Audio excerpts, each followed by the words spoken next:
Iginiit ng kampo ni Vice President Sara Duterte na spliced ang video ng umano'y pagbabanta ng bise sa buhay ng Pangulo na iprinisenta sa Kamara kahapon.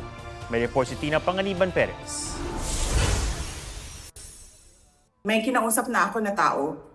Sinabi ko sa kanya, kapag pinatay ako, patayin mo si BBM, si Lisa Araneta at si Martin Romualdez. No joke.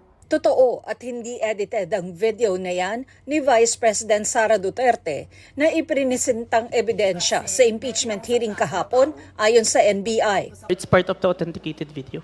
Authenticate po is pag-ensure na ang yung video na yon is the same and actual nung nag-transpire. I-ensure po namin na hindi po siya edited or spliced or AI generated, Your Honor.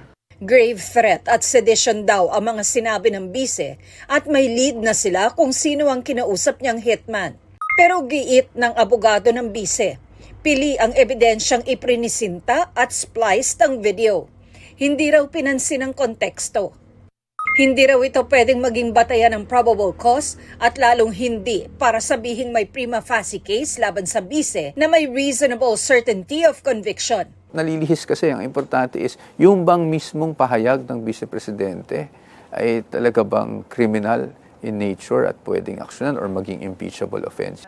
Sabi pa ng abogado ng bise na si Attorney Michael Powa, di umano'y may mga ebidensya na hindi naka-attach sa orihinal na reklamo. Dapat, pag nagdedetermine ng probable cause, ini-evaluate yung mismong reklamo, yung impeachment complaints, at yung mga naka-attach na pieces of evidence dito. Kung susuriin natin itong mga impeachment complaints, wala naman pong naka-attach na mga pieces of evidence such as yung SALN, for example. That's why hindi natin alam kung ano naging basehan ng mga aligasyon na yon. Dagdag ni Powa, may mga inilabas na ebidensya pero hindi naman daw galing sa mga complainant kundi sa komite.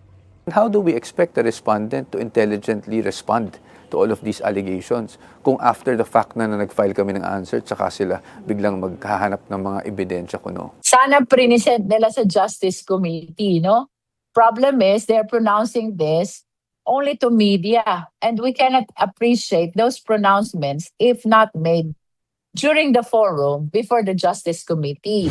Unanimous ang boto ng House Justice Committee na may probable cause para i-impeach ang vice-presidente at ituloy sa paglilitis ang dalawang impeachment complaints laban sa kanya. Ngayon, pag-iisahin ang dalawang reklamo at saka gagawa ng committee report na naglalaman ng articles of impeachment.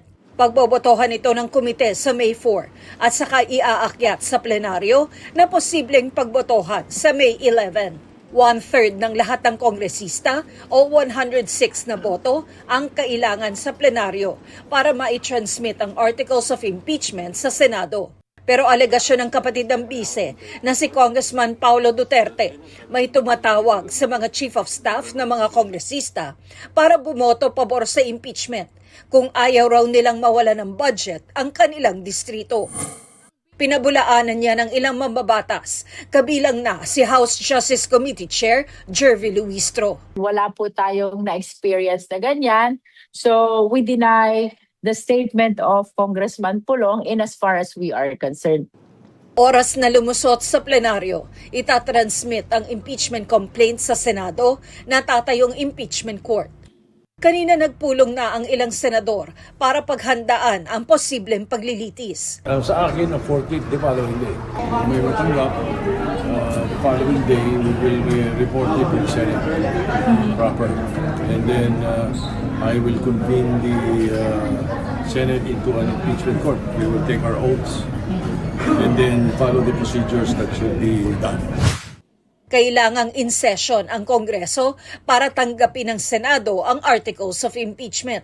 Kapag natanggap na ito ng Senado, pwedeng magpatuloy ang pagdinig ng impeachment court kahit mag-break ang Kongreso sa June 5. Bukas daw sa publiko at ila-livestream ang impeachment trial.